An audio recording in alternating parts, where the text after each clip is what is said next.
বিসমিল্লাহির রহমানির রহিম। প্রিয় শিক্ষার্থীরা, আজকে আমরা একটি দারুণ কিছু ইংরেজি শিখব, যেগুলো আমাদের দৈনন্দিন জীবনে খুবই প্রয়োজনীয়, যেগুলো ছাড়া আমরা ইংরেজি আসলে কথা বলাটা খুবই মুশকিল। তো আমরা কিছু ইংরেজি আজকে শিখবো। যেমন আমরা বলছি যে অনেক সময় বলি ভাতটা কাঁচা, ভাত সিদ্ধ হয়নি, সেক্ষেত্রে এটা আমি ইংরেজিতে কীভাবে বলবো। তারপরে মাছটা অনেক সতেজ বা টাটকা, এটার ইংরেজি আমরা কি বলবো। এরকম রুটি যারা আমরা খাই, রুটি প্রিয়, রুটিটা শক্ত, এটা আমরা ইংরেজি কীভাবে বলবো। তো এই ধরনের সুন্দর সুন্দর ইংরেজি জানার জন্য তোমরা আমাদের পাশেই থাকো, rainbow idea school and coaching সেন্টারের পক্ষেই থাকো।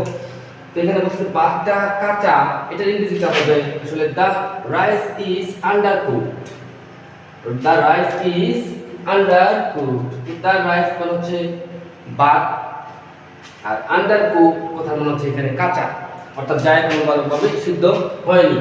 আর এটা হচ্ছে মাছটা খুব টাটকা, মানে হচ্ছে আমরা বলি যে মাছটা খুব ফ্রেশ, সেক্ষেত্রে সেটা কি হবে, দ্য ফিশ ইজ ফ্রেশ। তো ফ্রেশ কথা মনে হচ্ছে টাটকা, সতেজ, খুবই ভালো এরকম।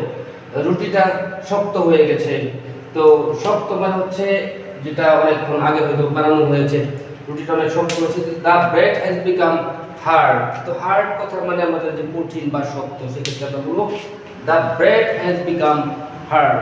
তাহলে ভাতটা কাঁচা, the rice is undercooked, মাছ টাটকা, দ্য ফিশ ইজ ফ্রেশ, রুটি শক্ত হয়ে গেছে, the bread has become hard.